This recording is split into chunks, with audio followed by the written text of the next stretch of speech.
This is the story of a lady born in 1892 who lived for 102 years.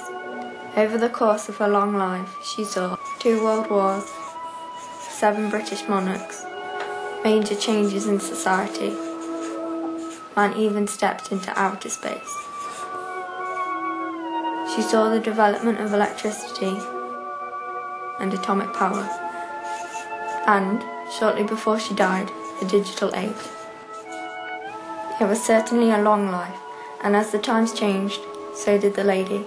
Her name was Mrs. Smith, and for most of her life she lived in a small cottage in the village of Navenby, Lincolnshire. As a pupil at the village school, she was an intelligent girl, but in those days few people got formal qualifications. GCSEs didn't even exist. I left school at 13. I have one qualification, which is needlework and sewing diploma. I am now looking for a job.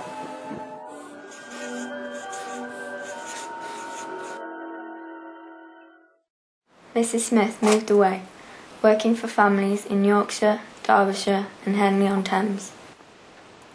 She worked hard and had a good quality of life, spending her 20s enjoying the outdoors with her friends. In the 1920s, her foster mother, Mrs. Barrand, became ill.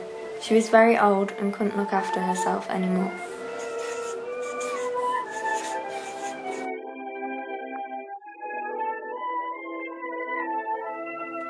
In 1927, at the age of 35, Mrs. Smith gave up her job and returned home to look after her mother. 2 years later, Mrs. Barrand died, and Mrs. Smith was left living in the house alone. Mrs. Smith was a Methodist and a very religious lady. The local chapel was in poor condition, so villagers decided to raise funds for a new chapel to be built. Mrs. Smith really wanted a new chapel for the village, but she didn't have any money to give them. All she had was her cottage, so she sold it for £95 and donated some of the profits to the fund.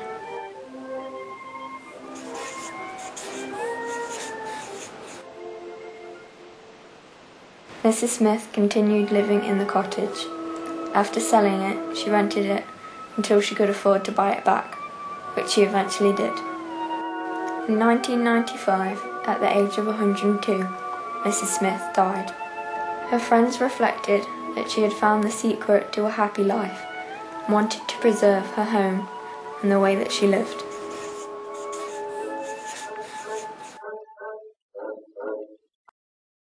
I wanted to turn it into a museum, mainly for the people, for the future, but mainly for the children.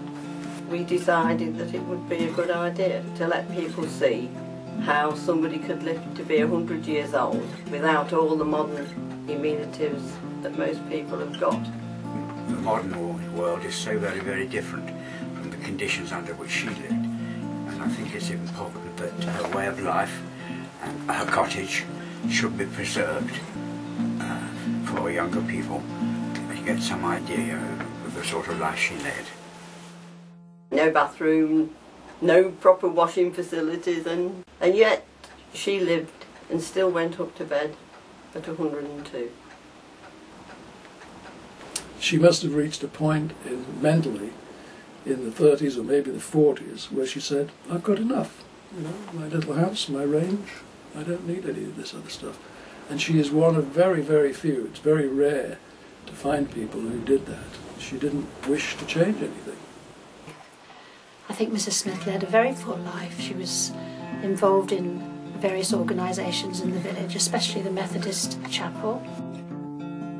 She had a lot of friends and she was a great letter writer. I mean, she had pen friends all over the world. When she was 100, she had several hundred birthday cards from New Zealand and Australia and all sorts of places.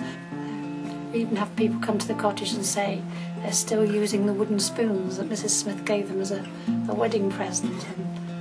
And if you were feeling down, you would come and see Mrs. Smith and you could talk to her. And because of her faith, she was able to talk to you and make you feel and look at things in a different way. if I were to sum up Mrs. Smith in one sentence, I would call her a very sweet, bright, little old lady who belonged to a past era